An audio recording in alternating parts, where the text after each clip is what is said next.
And joining us this morning, Dr. Michelle Copeland, who has been with us a number of times before, more than 20 years, a Manhattan board-certified cosmetic plastic surgeon, and the author of a book called Change Your Looks, Change Your Life. And she obviously feels breast surgery for graduation can be a good thing. And with an opposing viewpoint, Claire Wiseman, assistant professor of psychology at Trinity College in Hartford, Connecticut. And it's good to have both of you with us. Let me stand out of the way a little bit, and I'll let you discuss this. But I must admit some real pause on my part in all of this. What does it say about a young woman's self-esteem if it's tied to breast size? I worry about that.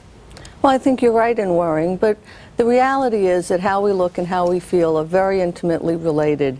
And the breasts have a lot to do with how a woman feels about her sensuality, and that isn't anything new.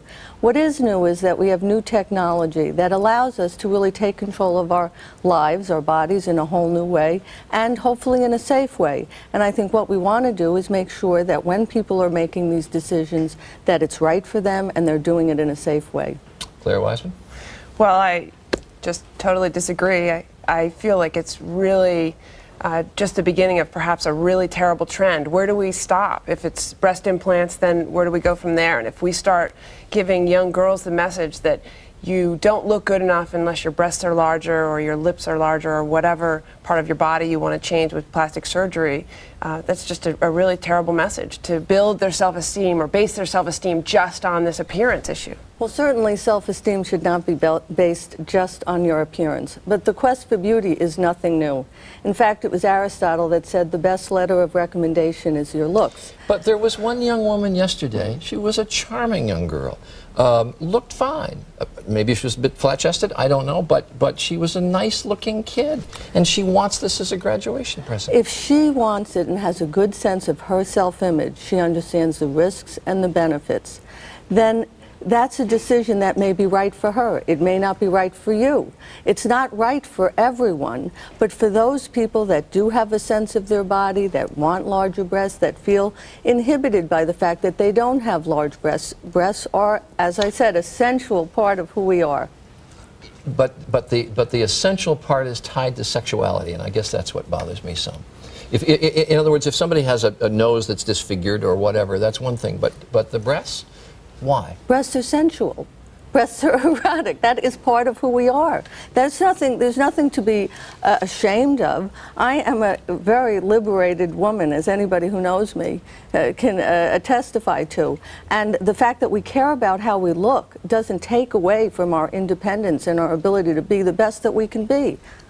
Well, I tend to disagree with that, because I think if, as a society, we base so much of our impressions of people on appearance and breast size, and we give that message to our adolescent girls, then we do lose that piece of them that is so important, like athletics or education. And if parents put all the emphasis on appearance and are giving their children breast implants for graduation from high school instead of something that would be educational or something else which they could base their self-esteem on, I think we're really sending the wrong message to these girls.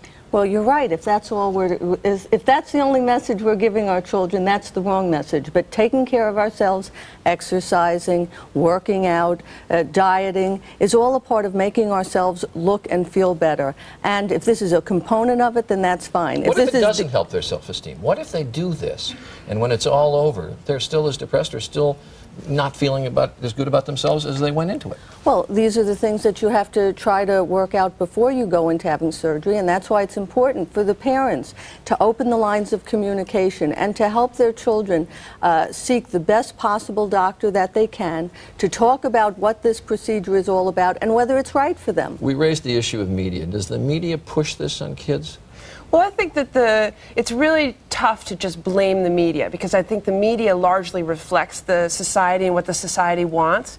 But I have to say, based on research, we know that if we show girls pictures of very thin women, it makes them feel really bad about themselves. Their self-esteem goes down.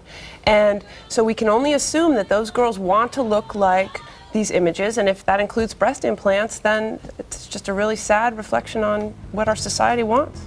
All right, Claire Wiseman, Dr. Michelle Copeland, thanks very much. Good to have both of you with us. Thanks. When we come back, Queen Latifah breaking new ground in music, movies, and fashion. She tells us how she does it. Stay with us. Good Morning America continues.